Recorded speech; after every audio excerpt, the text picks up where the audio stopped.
while I was in the Navy and a little bit afterwards, I suffered with a little bit of substance abuse and things like that, and I finally got that under control. And dental hygiene kind of goes out the window with a lot of that stuff. So um, it's kind of one of those things that kind of proud of a little bit, but finally got around to being able to afford the dental work that I need. So decided to go ahead and give it a go.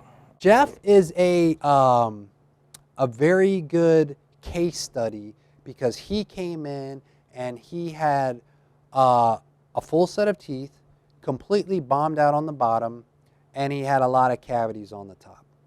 And so what I told Jeff was, so here's what we're going to do. On the bottom, I don't think there's anything that I can really say for you and tell you that you're going to have a good long-term prognosis on the bottom. I think your bottom teeth are pretty much shot at this point. I said, you have some cavities on the top, but I do think I could tell you if you can change your dental care habits, you could have a long-term prognosis with the dental work that I could do on the top. Yeah, my perception of Dr. Claiborne specifically when I got here, very, very intelligent man. He definitely knows what he's talking about, and very to the point, matter of fact, which I definitely appreciate. He came in and he we gave him a treatment plan. He's like, I know this is what I need to do. He's like, it's gonna take me a little while to come up with the funds, but as soon as I get it, I'll come back. And he did. Just like I think anybody coming in to get dental work done, there's a couple things that I was worried about. I was worried about, the extent of the work that needed to be done, the cost of the work that needed to be done, things like that. And he, we had a really full, thorough consultation, and I left here knowing a lot more than I did when I came in.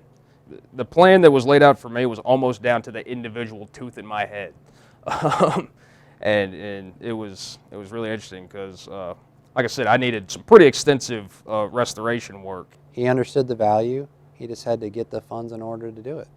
And I think he's got a really nice result, and I think he's very happy. And he's also a really young guy, to have this stuff at his age, it's big. Most of the patients are 60, 70, he's 30s, and that's why, once again, too, like when we start talking about long-term prognosis, if you're 30, regardless of how well you take care of crowns, you're going to have them replaced in your lifetime. It's a guarantee.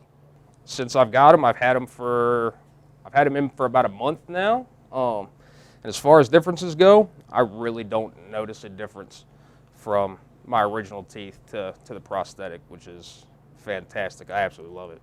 There's no way that I'm doing crowns on a 30-year-old and telling him it's going to last 55 years. It's just not going to happen, you know what I mean? So that's why with him on the bottom, I think it was very important just to say, look, I don't think this is your best long-term option on the bottom. I found myself smiling a lot more because before I had the work done, it's probably one of the things I was most self-conscious about myself as far as that.